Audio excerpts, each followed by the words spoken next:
I'm Esme Murphy, and this is Talking Points. As we mark the 5-year anniversary of George Floyd's murder by Minneapolis police, the U.S. Justice Department is moving to dismiss the federal consent decree mandating sweeping reforms in the department. The MPD is still under a state decree from the Minnesota Department of Human Rights seeking many of the same reforms. And there's another layer of reform oversight. In 2024, the city of Minneapolis hired ALIFA as an independent monitor to make sure reforms are implemented. The contract is for 4 years at $1.5 million a year. ALIFA just finished its first annual report that gave a mostly positive review of MPD and the city's efforts to change. But now, with the federal oversight apparently on its way out, ALIFA's oversight and its independent reports on MPD become even more significant. In my Talking Points conversation, I am visiting with Michael Harrison, the lead on ALIFA's 4-year effort to change the department. He is also the former police chief of Baltimore, Maryland, and New Orleans. Chief Harrison, thank you so much for your time. Thank you for having me. All right, absolutely. And I think I should say, first of all, ALIFA stands for Effective Law Enforcement for All, and ALIFA, and you in particular, have done this work in other communities. So this is something you've done before. I want to ask you just quickly, what is the impact of the feds apparently backing away on your work? Well, our work remains the same. We are hired to be an independent evaluator or monitor, you can use those words interchangeably, to monitor the progress of the work being done by the police department in the city to make the reforms that are required in the state settlement agreement by the Minnesota Department of Human Rights. And so our work remains the same.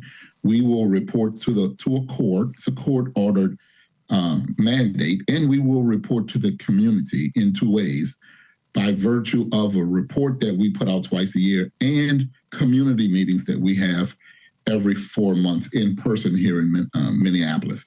And so we will report out that the city and the police department are doing what needs to be done to fulfill the mandates of the settlement agreement, or they're not doing it. And if they're not, what can be done to course correct that so that they can begin to do the work. And inevitably, the goal is to come into compliance with the mandate and to be a great police department utilizing national best practices in policing.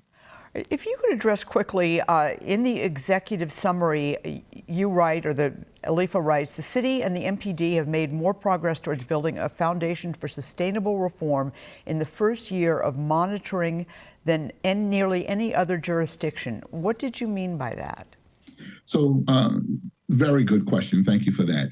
We're talking about the foundational year, this first year that we have been on the ground, in person, coming to Minneapolis every month. What we're observing, the amount of work that has been done and is being done, the amount of resources dedicated to this reform initiative. We're seeing that in this foundational year, Minneapolis has put in a lot of work.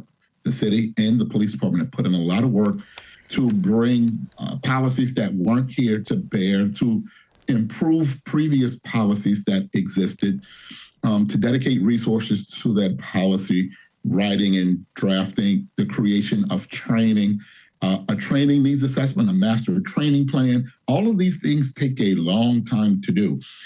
And in our experience in other places, especially the 2 cities where I came into the consent decree as the chief in the 2nd year. Minneapolis has done a lot of work in its first foundational year. And so we wanted to acknowledge the amount of work that's been done. All right, let me ask you, one of the things that you talk about here, and it's one of the sort of problem areas, is the field training officer, the field officer training program, which is really the thing that was at the heart of the Derek Chauvin murder of George Floyd. He was the training officer for these 2 rookie officers. And there are a lot of questions about the training process that he had, and was he qualified to be a trainer? One of the things you noted is that you have gotten some pushback in this effort to try and clean that up. Can you tell us about that? Well, when we hear pushback, officers and rank and file have questions about policies, questions about training, things that are new to them and unfamiliar to them.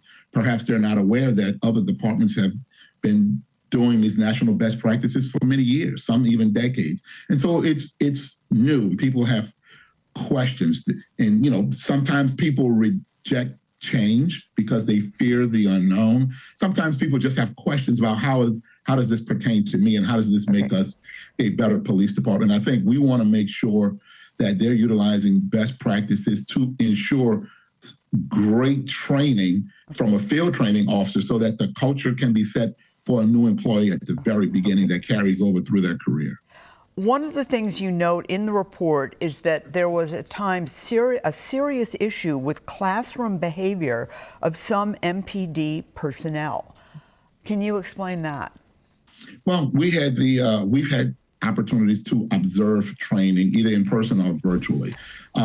There are times the officers have questions that are on topic, that are off topic. They are questions about policies, questions about the new training that teaches them a different way of doing things than before. And sometimes it gets off course. And we want to make sure that the instructor in the classroom has command authority to take control of the class, keep the class on task and on target, and that people are actually paying attention, being involved, being engaged, and not doing anything else other than learning in the classroom environment. And so we've had an opportunity to observe that, but that happens everywhere. We just want to make sure that the people who are in the class are truly engaged, truly connected, truly learning the new thing that they need to learn to make them a better police department. All right, you also go over, which I think is really interesting, traffic stops. You actually monitored and looked over a tape of various traffic stops by MPD, and you found that some of the officers were consistently making the same mistakes, saying they had the right to get the person out of the car, and then some of the supervisors from MPD looked at those tapes and said, well, we think our guys did a great job because they de-escalated the situation. And your report points out they de-escalated the situation at the back end, not at the front end, which is where all these things start. And those of us who were here in 2020 remember that the George Floyd incident began with a traffic stop that escalated very quickly.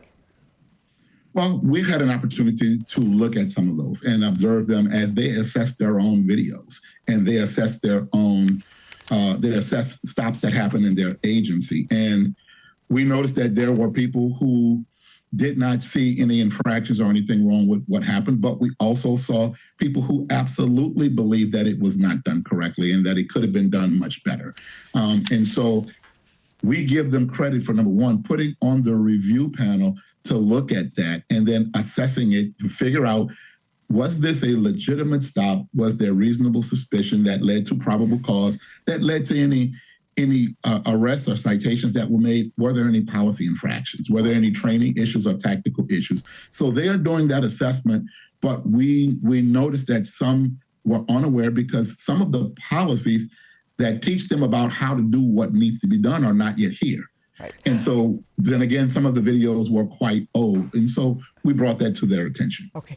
One of the things that I'm not sure I saw in the report, maybe I overlooked it, and it was a big issue in the trials of these officers, the duty to intervene. And there was a big debate about whether or not MPD had training on the duty to intervene.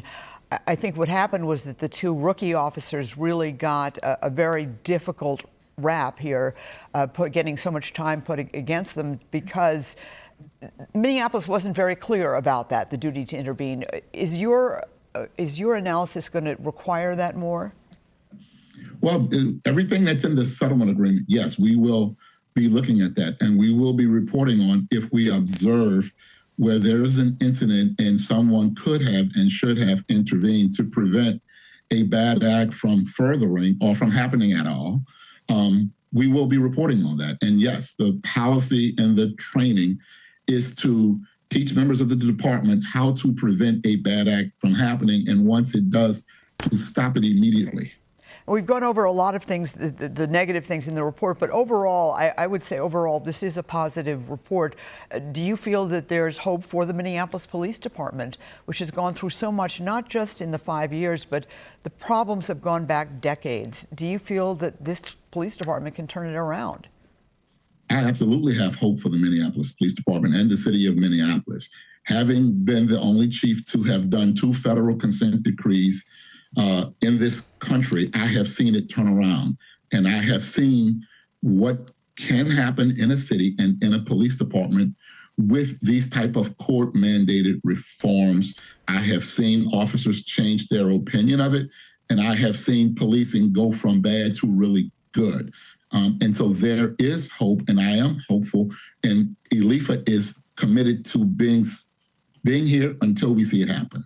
Well, Chief Harrison, thank you so much for your time, and we are looking forward to hearing more of your reports over the next 3 years. And that does it for this edition of Talking Points. Please email me with any comments or suggestions. Thank you so much for watching. I'm Esme Murphy, WCCO News.